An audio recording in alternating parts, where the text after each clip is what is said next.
दोस्तों, भारतीय गेंदबाजों के बाद रोहित कोहली और सरफराज खान ने मैदान पर ऐसा दहाड़ा कि थर-थर कांप उठा पूरा न्यूजीलैंड। एक के बाद एक गेंदबाजों की धज्जियां उड़ाते हुए दोनों खिलाड़ियों ने मिलकर रच दिया नया कीर्तिमान। तो आखिर कैसे इन दोनों खिलाड़ियों ने मिलकर टीम इंडिया को कराई मैच में कभी न भूलने वाली वापसी। इन दोनों खिलाड़ियों को तूफानी पारी को आज के दिन रोंगटे खड़े कर देने वाला महामुकाबला तो हम आपको जरूर दिखाएंगे, लेकिन उससे पहले आपको क्या लगता है, विराट कोहली, रोहित शर्मा और सरफराज खान में कौन है सबसे खतरनाक खिलाड़ी? नीचे कमेंट करके जरूर बताइएगा। दोस्तों, भारत और न्यूजीलैंड के बीच टी20 सीरीज का पहला मुकाबला बेंगलोर के एम चिन्नास्वामी स्टेडियम में खेला जा रहा है। आपको बता दें, पहला दिन बारिश के कारण धुल जाने के बाद दूसरे दिन दोनों टीमों के बीच सिक्का उछाला गया। टॉस कप्तान रोहित शर्मा ने जीता और पहले बल्लेबाजी करने का फैसला किया, लेकिन भारत की पूरी टीम केवल 46 रनों के स्कोर पर ऑल आउट हो गई, जिसके जवाब में उतरी न्यूजीलैंड की टीम ने भी दूसरा दिन खत्म होने तक 180 रन 3 विकेट पर बना लिए थे। मैदान पर डेरिल मिशेल और रचिन रविंद्र बल्लेबाजी कर रहे थे। इन दोनों खिलाड़ियों के बीच एक अच्छी साझेदारी बन रही थी। तीसरे दिन का खेल शुरू हुआ तो एक बार फिर ये दोनों खिलाड़ी बैटिंग करने के लिए मैदान पर उतरे। पुराने वाले अंदाज में ये दोनों बल्लेबाज नजर आ रहे थे। टीम के स्कोर को तेजी से आगे बढ़ा रहे थे, लेकिन भारत की तरफ से 55वां ओवर लेकर आए मोहम्मद सिराज ने 9वें ओवर की अंतिम गेंद पर डेरिल मिशेल को पवेलियन का रास्ता दिखा दिया। भारतीय टीम को चौथी सफलता 193 रनों के स्कोर पर मिल गई। इसके बाद बल्लेबाजी करने आए टॉम ब्लेंडल, लेकिन ये अभी कुछ खास नहीं कर पाए। 58 ओवर की चौथी गेंद पर जसप्रीत बुमराह के शिकार हो गए और भारतीय टीम को 204 रनों के स्कोर पर 5वीं सफलता मिल गई।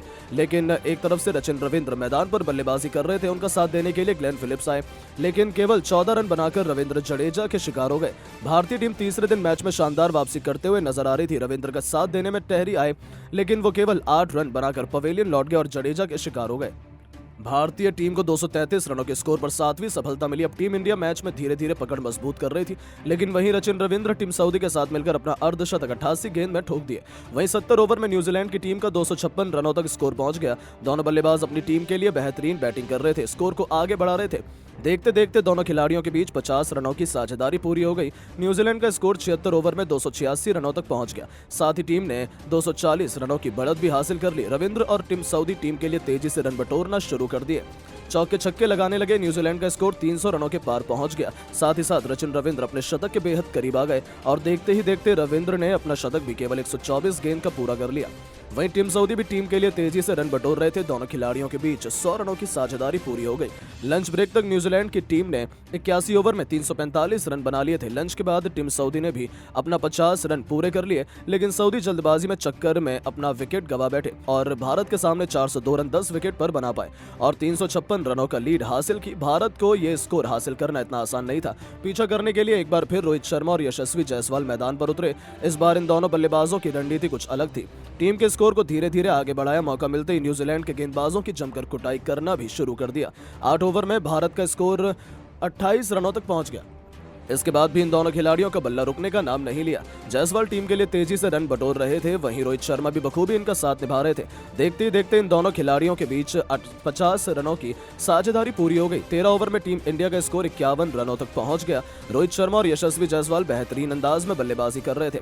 हर किसी को इन दोनों खिलाड़ियों से काफी उम्मीदें थी। इन दोनों बल्लेबाजों ने मिलकर टी ब्रेक तक भारत को 15 ओवर में 57 रनों तक पहुंचा दिया। ब्रेक के बाद एक बार फिर ये दोनों बल्लेबाज मैदान पर उतरे, लेकिन यशस्वी जायसवाल अपना विकेट एजाज पटेल को दे बैठे और भारतीय टीम को 18वें ओवर में पहला झटका लग गया। जायसवाल टीम के लिए 35 रन बनाकर पवेलियन लौट गए, लेकिन कप्तान रोहित शर्मा मैदान पर टिके हुए थे। उनका साथ देने के लिए विराट कोहली आ चुके थे, लेकिन रोहित का बल्ला रुकने का नाम नहीं ले रहा था। 21वां ओवर लेकर आए मैट हेनरी को रोहित ने जमकर कूट दिया। इस ओवर से चौके छक्के जड़कर केवल 59 गेंद में अपना तूफानी अर्धशतक ठोक दिया, लेकिन उसके बाद रोहित शर्मा अगले ही ओवर में एजाज पटेल की गेंद पर गलती से विकेट दे बैठे और भारतीय टीम को 95 रनों के स्कोर पर दूसरा झटका लग गया। रोहित टीम के लिए 52 रन बनाकर पवेलियन लौट गए, लेकिन विराट कोहली मैदान पर टिके हुए थे।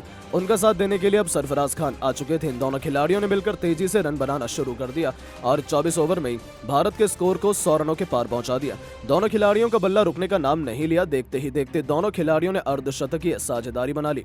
भारत का स्कोर रॉकेट की रफ्तार की तरह आगे बढ़ रहा था। सरफराज खान टी20 की तरह बल्लेबाजी कर रहे थे। देखते ही देखते सरफराज खान ने अपना तूफानी अर्धशतक केवल 42 गेंद में ठोक दिया और टीम इंडिया का स्कोर 36 ओवर में 183 रनों तक पहुंचा दिया।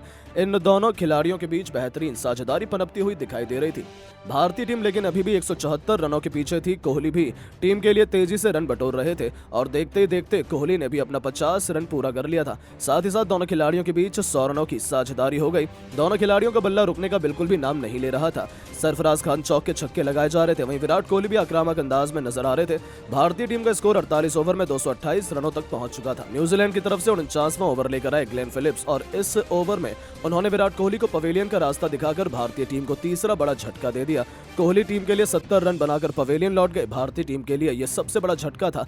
भारतीय टीम ने 49 ओवर में 231 रन 3 विकेट पर आज के दिन खेल खत्म होने तक बना लिए थे, जिसके बाद एम्पायर ने यहीं पर मुकाबले को आज के दिन का खेल स्टंप आउट कर दिया। जिस तरह से इंडिया का स्कोर आगे बढ़ रहा था वो देखकर तो लग रहा है कि बड़ी आसानी से चौथे दिन उतरते ही मैदान पर भारतीय बल्लेबाज कमाल कर सकते हैं और न्यूजीलैंड को ही बड़े आसानी से धूल चटा सकते हैं। लेकिन दोस्तों, अब आपको क्या लगता है, टीम इंडिया पहला टेस्ट मैच न्यूजीलैंड को हरा पाएगी या नहीं? नीचे कमेंट करके जरूर बताएं और ऐसी शानदार खबरों के लिए चैनल को सब्सक्राइब जरूर करें। धन्यवाद। बैंगलोर के मैदान पर तीसरे दिन तूफान की तरह गरजे सिराज और बुमराह। गेंद नहीं बल्कि आग के गोले बरसाते हुए मचाया ऐसा तांडव। न्यूजीलैंड के बैटिंग क्रम की धज्जियां उड़ाते हुए पूरी दुनिया को कर दिया हैरान। तो आखिर कैसे सिराज और बुमराह की खौफनाक गेंदबाजी के आगे तहस नहस हो गया न्यूजीलैंड का पूरा बैटिंग क्रम? कितने रनों पर सिमट गई न्यूजीलैंड? कैसे सुबह सुबह 2 ओवर में ही भारतीय गेंदबाजों ने पलट दिया मैच का पूरा रुख? इस रोंगटे खड़े कर देने वाले पहले टेस्ट के तीसरे दिन की दिल दहला देने वाली पूरी हाईलाइट का वीडियो तो हम आपको दिखाएंगे, लेकिन उससे पहले यदि आप भी सिराज और बुमराह के फैन हैं तो हमारी इस वीडियो को दिल से एक लाइक और चैनल को सब्सक्राइब करना बिल्कुल न भूलें। दोस्तों, बैंगलोर के एम चिन्नास्वामी क्रिकेट स्टेडियम में इंडिया और न्यूजीलैंड के बीच खेला जा रहा पहला टेस्ट मैच अपने सबसे रोमांचक मोड़ पर पहुंच चुका है। जहां बारिश की वजह से पहले दिन का खेल तो नहीं हो पाया था, लेकिन जब दूसरे दिन सूरज की पहली किरण के साथ ये मुकाबला शुरू हुआ तब टॉस जीतकर कप्तान रोहित शर्मा ने बैटिंग करने का फैसला किया। लेकिन ये उन्हें इतना भारी पड़ेगा इसका अंदाजा किसी को भी नहीं था। मुकाबले में भारतीय टीम किवी तेज गेंदबाजों के सामने बेबस नजर आई। किवी तेज गेंदबाजों ने ओवरकास्ट कंडीशन की जमकर फायदा उठाया और भारत की पहली पारी को सिर्फ 46 रनों पर समेट दिया। भारत की ओर से विकेटकीपर बल्लेबाज ऋषभ पंत और यशस्वी जायसवाल ही दोहरे अंकों में पहुंच सके, वहीं 5 बल्लेबाज खाता भी नहीं खोल सके। ऋषभ ने 20 और यशस्वी ने 13 रनों का योगदान दिया। यहां तक कि रोहित कोहली जैसे बड़े बड़े जाबाज भी आज पूरी तरीके से फ्लॉप नजर आए। न्यूजीलैंड की ओर से तेज गेंदबाज मैट हेनरी ने सबसे ज्यादा 5 विकेट चटकाए, वहीं लियम और ऑर्के ने 4 और टिम साउदी ने 1 विकेट हासिल किया। इससे बुरे हमारे लिए और क्या ही हो सकता था कि जले पर नमक छिड़कते हुए न्यूजीलैंड की क्रिकेट टीम ने अपने विस्फोटक बल्लेबाजी से भी दूसरे दिन जलवा दिखा दिया। जी हां दोस्तों, हालांकि कप्तान टॉम लैथम केवल 15 रन बना पाए, लेकिन डेवन कॉनवे ने अपने बल्ले से 91 रनों की दमदार पारी खेल दी। विल यंग ने भी अपने बल्ले से 33 रन ठोके। भारतीय गेंदबाजों की धज्जियां उड़ाते हुए 3 विकेट गिरने के बाद नंबर 5 की पोजीशन पर अपनी बिगड़ती टीम को संभालना सबसे अनुभवी डेरिल मिचेल आ चुके थे। आते ही उन्होंने भी भारतीय गेंदबाजों का डटकर सामना करना शुरू किया। रचिन रविंद्र के साथ मिलकर न्यूजीलैंड को 150 रनों के पार पहुंचा दिया। न्यूजीलैंड की क्रिकेट टीम भारत पर 100 रनों से अधिक की लीड ले चुकी थी और दूसरे दिन इन दोनों ने इतनी कमाल की बल्लेबाजी करी कि टीम इंडिया को कोई और सफलता हासिल ही नहीं होने दी। यहां तक कि बुमराह भी उनके सामने पूरी तरीके से बेबस नजर आ रहे थे और दूसरे दिन का खेल खत्म होने तक न्यूजीलैंड ने 50 ओवर में 180 रन 3 विकेट के नुकसान पर बना लिए थे। रचिन रविंद्र 22 रन बनाकर नाबाद थे तो डेरी मिशेल ने 14 रनों का योगदान दिया। साथ ही साथ न्यूजीलैंड ने टीम इंडिया पर 134 रनों की लीड भी ले ली थी, जो टीम इंडिया के लिए खतरा बनता जा रहा था। अब तीसरे दिन टीम इंडिया के पास वापसी करने का एक ही रास्ता था। वहीं जब तीसरे दिन का खेल खत्म हुआ तब रचिन रविंद्र और डेरी मिशेल इसी सोच में थे कि अपनी टीम के स्कोर को जैसे तैसे कर करके 200 रन के पार लेकर जाया जाए और दिन की पहली गेंद पर मोहम्मद सिराज का स्वागत रविंद्र ने चौका लगाकर किया था। उन्होंने अपने खतरनाक इरादों से टीम इंडिया को रूबरू करवा दिया था। वो तो आज दोबारा से तबाही मचाने आए हैं, लेकिन दोस्तों उसके बाद भारतीय गेंदबाजों ने भी जबरदस्त वापसी करी। दूसरी तरफ से जसप्रीत बुमराह ने गेंद नहीं बल्कि आग के गोले बरसाने शुरू कर दिए और फिर कुछ ऐसा हुआ जिसे पूरा क्रिकेट जगत कभी नहीं भूल पाएगा। जी हां दोस्तों, पारी का 55वां ओवर लेकर आए मोहम्मद सिराज को आड़े हाथों लेते हुए एक बार फिर मिशेल ने 5वीं बॉल पर चौका लगा दिया, लेकिन फिर ईंट का जवाब पत्थर से देते हुए अगली ही गेंद पर सिराज ने डेरी मिशेल को अपने जाल में फंसाया। गेंद उनके बल्ले का बाहरी किनारा ले गई और स्लिप में यशस्वी जायसवाल ने इस बार कोई भी गलती नहीं की। उन्होंने एक शानदार कैच लपककर टीम इंडिया को दिन की पहली सफलता दिला दी थी, जहां डेरी मिशेल 18 रन बनाकर पवेलियन लौट गए। उनके आउट होने के बाद अब मैदान में विकेटकीपर बल्लेबाज टॉम ब्लेंडल आए थे। उन्होंने भी आते ही बुमराह की गेंद पर चौका लगाकर अपना खाता खोल लिया था। तो दूसरी तरफ से तो रचिन रविंद्र का बल्ला एक बार फिर बोल रहा था। उन्होंने अपनी टीम को 200 रन के पार पहुंचा दिया, लेकिन अब बारी थी भारतीय गेंदबाजों के जलवा दिखाने की। इस बार सिराज के बाद 58वां ओवर लेकर आए जसप्रीत बुमराह ने टॉम ब्लेंडल को पवेलियन भेजकर आधी न्यूजीलैंड की क्रिकेट टीम को समेट दिया था, जहां ब्लेंडल केवल 5 रन बनाकर पवेलियन लौट गए। 58 ओवर में न्यूजीलैंड ने 204 रन बनाकर अपने 5 बल्लेबाज खो दिए थे। मैच में टीम इंडिया वापसी करते हुए नजर आ रही थी। अब मैदान पर न्यूजीलैंड की तरफ से 2 सबसे खूंखार खिलाड़ी रविंद्र के साथ ग्लेन फिलिप्स मौजूद थे। अब भारतीय टीम के पास मौका था जल्द से जल्द न्यूजीलैंड को समेटने का, लेकिन यह काम इतना आसान तो बिल्कुल भी नहीं था।